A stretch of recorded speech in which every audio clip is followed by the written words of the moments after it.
So I'm happy to welcome Dr. Julie Binderman, a provider who also has a personal story. Dr. Binderman, please start whenever you're ready. Okay.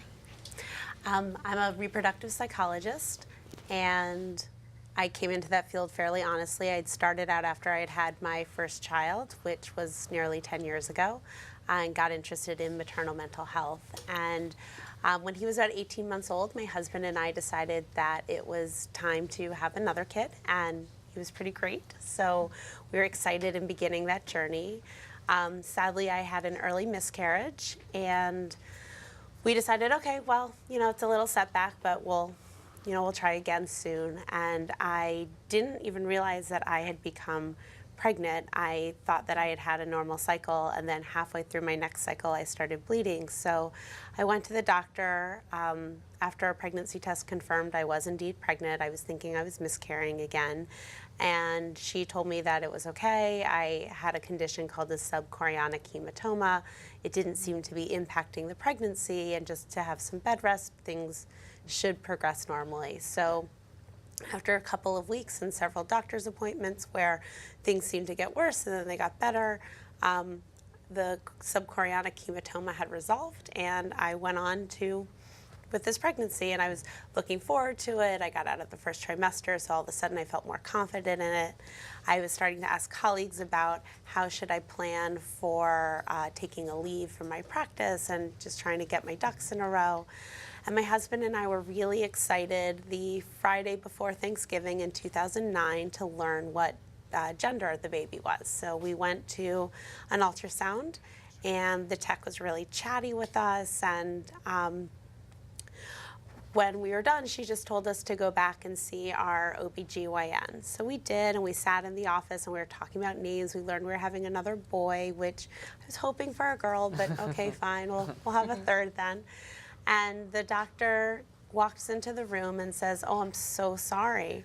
So I look at her, and I said, "Oh, why? Because we're having another boy? No big deal." And so she looked at me like I had two heads, and said, "Oh, it sounds like you weren't told." And my husband and I are like, "Told what? What are you talking about?" She said, "Well, the ultrasound showed that your son wasn't developing a brain.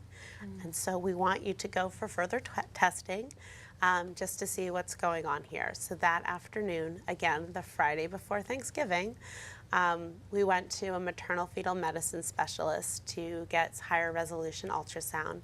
And at that appointment, we met with several professionals, and we were scheduled for a follow-up appointment the following week at Children's National Medical Center.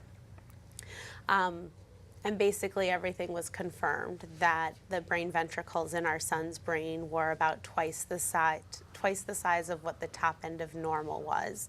And already there was no brain development, and there was just fluid on the brain, and that they confirmed that it was unlikely the brain would ever develop. So we went to Children's. We had several other tests done. We met with many professionals. And basically the consensus was, should you carry this pregnancy to term, and should he even survive, because most likely he would be born still, he would have the developmental quality of life of a 2-month-old. So he would never be able to speak. He'd never be able to walk. He would never be able to eat. He would need constant 24/7 care.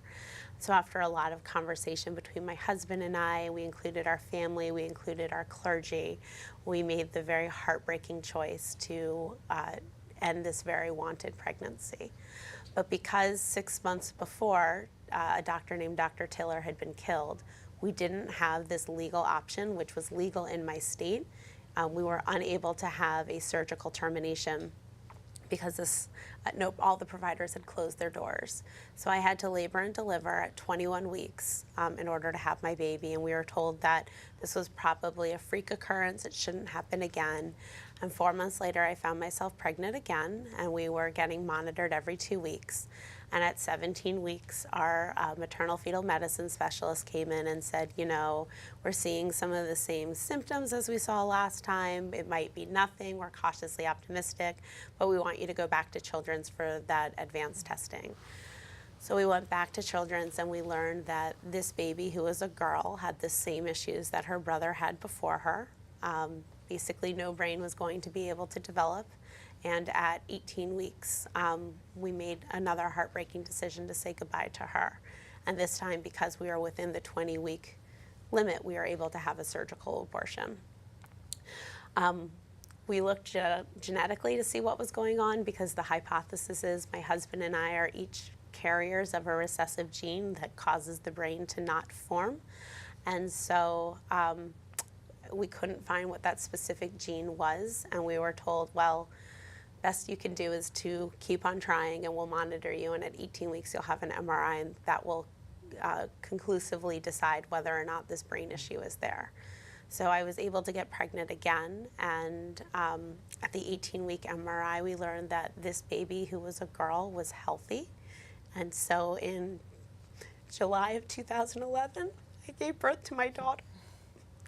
And then foolishly, I think, we were like, oh, well, let's tempt fate one more time. And in June of 2013, I gave birth to my last son. So I'm very lucky to be the mother of 3 living children, and 3 children that I hold in my heart. But certainly seeing what's going on in my country, and my children are very potentially carriers of this recessive gene, I worry for their future, and I worry for their choices. Thank you so much. And so as a provider, you've seen the impact restrictions on abortion can have on people seeking abortion care. Yes. What do you want legislators to know as they make their decisions about abortion? That abortions are family decisions, and I've worked with people who go through infertility treatments and then find out at 12 weeks that their baby has a chromosomal abnormality. And these are people who want this baby so much. And these are really personal health care decisions. These are not decisions that need to be legislated.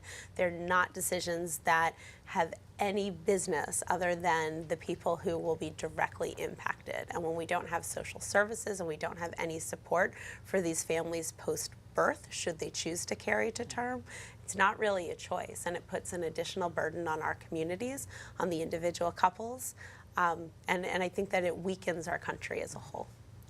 Thank you so much for sharing that, Dr. Binderman.